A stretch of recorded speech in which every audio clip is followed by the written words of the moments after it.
Hello everyone, welcome back to Vicky's Life Diaries. This is episode 3.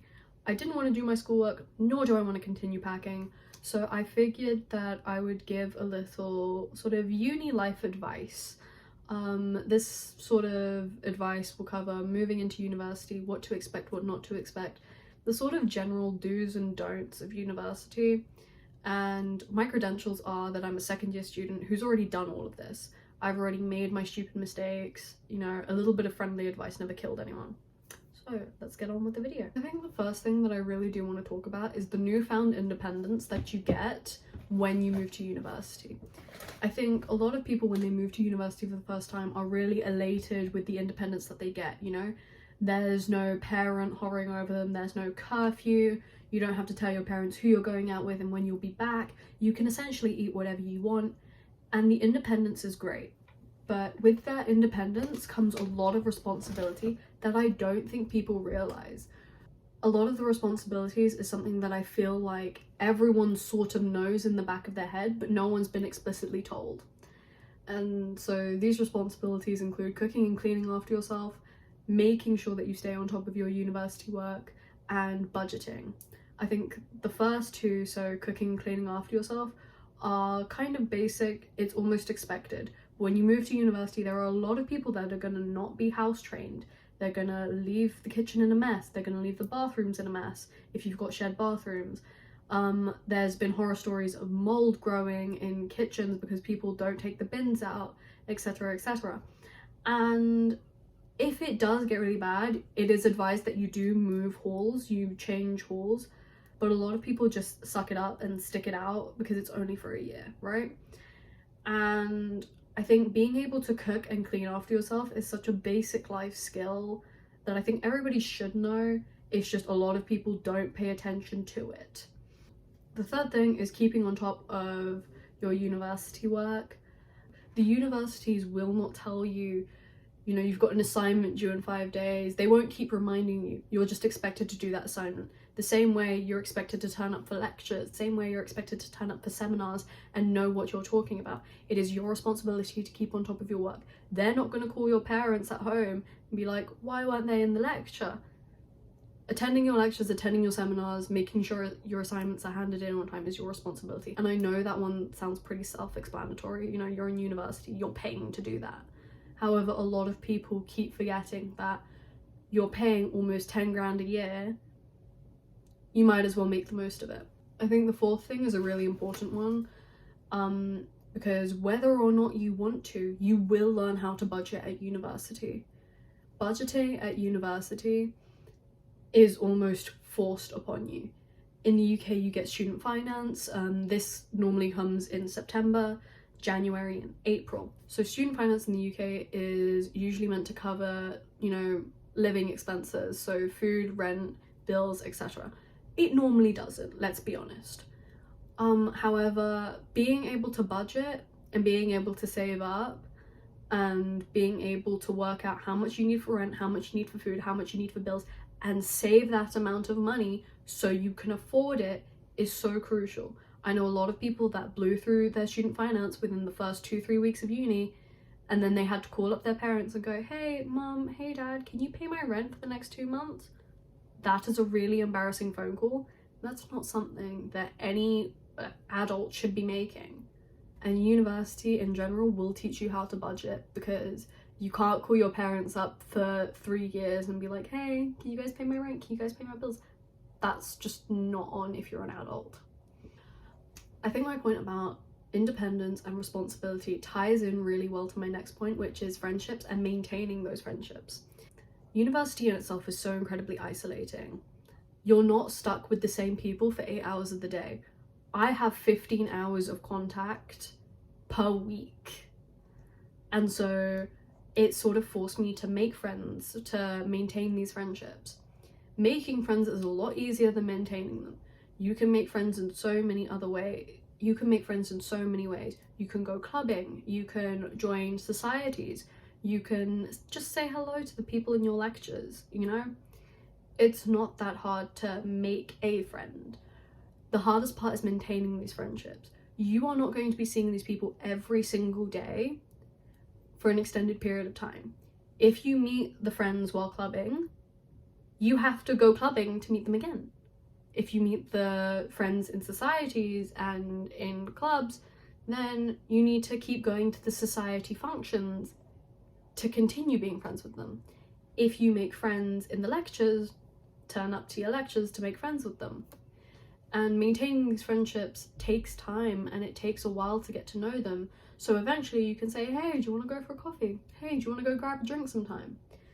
That's the hardest part. That is what I think, that is the hardest part of maintaining a friendship. And that I think is the hardest part of maintaining a friendship, because it's not just you'll invite them for coffee once and you'll be besties. No, you do need to do it a couple of times. You need to get their phone number, get their Instagram, get their Snapchat, you know, talk to them online and in person. University is incredibly isolating, and unless you want to be isolated, you are forced to make friends. Friendships and maintaining friendships is already hard enough, but this sort of ties into finding second year housing. And you might be thinking, oh, Vicky, why are you talking about second year housing if this is an introduction video to uni for first years? Second year housing causes a lot of problems in first year. Typically you will look for a second year house between November and March, so the end of first term and like midway through second term. And that's completely normal, that's completely okay. It's all well and good that you found a really good house to live in, but picking the friends that you want to live with in second year is so complicated. Fair enough, your house might be good. Don't expect anything flashy, don't expect the best quality. It's student accommodation. It's not amazing. There is a lot of paperwork, there's a lot of issues that can go on between landlords, estate agents, etc. And it does take quite a lot of time to process that. But picking the friends that you want to live with you is a lot more difficult than I think most people realize, because there's a lot of differences between being friends with a person and living with a person. You need to figure out what type of person you want to live with. And it's really difficult to do that when you've only been friends with them for 3, 4, 5 months. You need to look at who they are as people. Are they loud? Are they quiet? Are they noisy? You need to look at their habits. Are they clean? Are they dirty? Do they keep general areas clean and tidy? You need to figure out what type of person you want to live with you. If you're a quiet and clean person, do you really want one of your friends that is loud, messy, always bringing people home? You need to figure out what type of person you want to live with. It's not just about figuring out where you want to live, it's about figuring out the people that you want to live with you. And naturally, this is going to cause arguments. That is to be expected. However, it's quite important to be able to manage that and manage it well. Finding a second year house is part of the first year experience, and it's a very difficult first year experience to have. I think there are a lot of experiences in first year that are really good, and there's some that are really bad, and there are some that I would really recommend you do, and some that I will say avoid at all costs. I think first year is a great way to experience university as a whole. First year is used as the tester year. You don't need to take academics too seriously, but you need to take them seriously enough to pass. First year is often used as a sort of way to figure out what you do and do not like. Do you like going clubbing? Do you like playing sports? What sports do you like? Do you like sitting inside and reading? Do you like going for coffee catch-ups? It's a really great way to figure out what you like and what you do not like. And I think using first year as a way to sort of test the limits of what you can and cannot do academically, and test what you like and what you don't like, is a really crucial part of first year and of university as a whole. I think there's a couple things that I would recommend you do at university, and a couple things that I really don't recommend. So I might do a little do's and don'ts list depending on how good my editing is. So first up on the do's list is do explore the area, do explore the general vicinity. Find at least 5 places that you really like going to, be it a coffee shop, be it a park, be it your favorite spot in the library to sit and study. Find at least 5 favorite places in your area that you enjoy going to, because it will make your life so much easier. The second thing is join as many clubs and societies that you can if you find them interesting. I know there's the general clubs and societies, so rugby, basketball, swim club, all of that sort of stuff. There's English Literature Society, if you take English Lit, there's Politics Society, the generic ones. But there's also really niche clubs that are available at universities. I know there's definitely a Quidditch club somewhere in the UK. I think there's a Cheese Society in Durham as well. So find out clubs and find out societies that interest you personally and sign up for them. See what they offer. First year is all about experiencing what you can. Third thing is figuring out how you like to study. Fair enough, first year doesn't really count towards your degree, but it is good to know what study methods suit you, be it spider diagrams, be it practicing equations. Do you like studying with people in the library, or do you like studying at home? Do you like listening to music while you study, or do you not? Do you like going to cafes to study, or do you find that you get distracted? Figure out what study method works for you, because if you can perfect your study method in first year, it makes second and third year so much easier. The don'ts list is significantly longer because this is based on me and my friends' personal experiences. The first thing is, don't let your mental health decline too badly. Mental health is super important in university. University is isolating. University is difficult. It is challenging. You will find that there are a lot of experiences that you're not used to, that you may not like, and a lot of things will happen in first year, and that's okay. But there are resources available to help you in university, and if you're aware of what those resources are, you can get help. If you let your mental health decline to the point where you can no longer do schoolwork, you can no longer go out, and you feel depressed all the time, then not only are you not getting the most out of your university experience, but you also might not pass the year, which is really important if you want to make it to second year. The second thing on this list was highly recommended by my friend, and it's do not do flat test. A lot of people will talk about flat test. A lot of people will say don't do it, take their advice, don't do it. It becomes messy, it becomes tense, it becomes complicated. I think the third thing is don't involve yourself in unnecessary drama. Don't put yourself in bad situations. Drama doesn't get better just because you're older and more mature. Drama, if anything, gets so much worse. So don't involve yourself in unnecessary drama. It's not worth the hassle. It's not worth the stress. I think the fourth thing is don't lose touch of your friendships back home.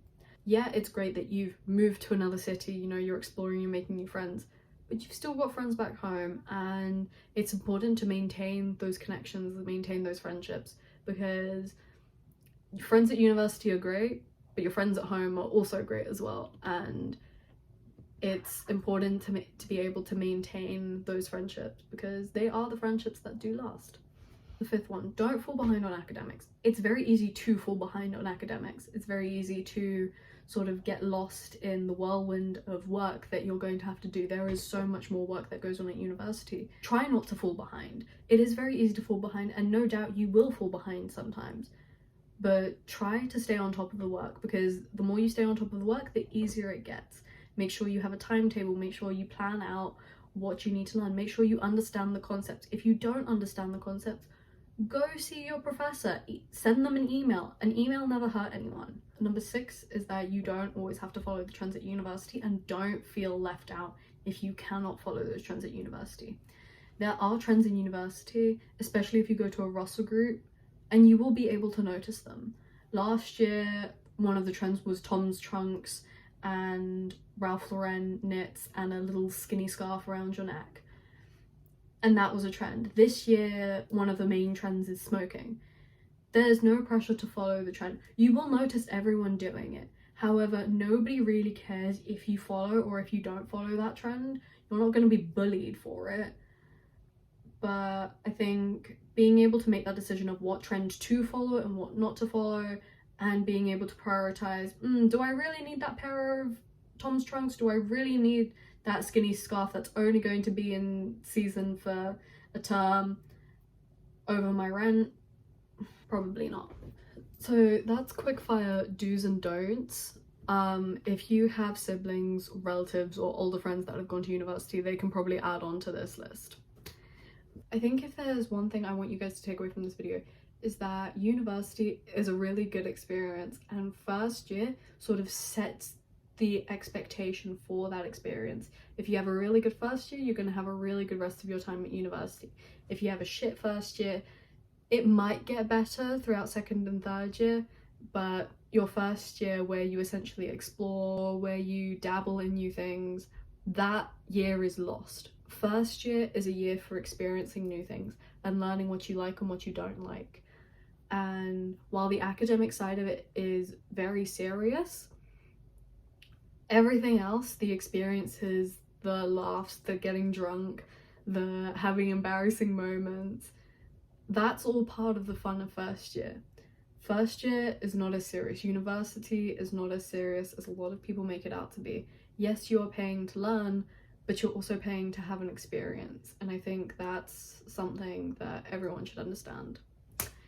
So I think that's it. I think I did a pretty decent job at summarizing, you know, the expectations of first year. If I've left anything out, please let me know, and I might make a part 2. I think I'm going to do another video like this maybe when I move into third year, just for like a little second year catch up. But yeah, I think that'll be it. And I will see you next time for the next episode of Vikky's Life Diaries. Bye!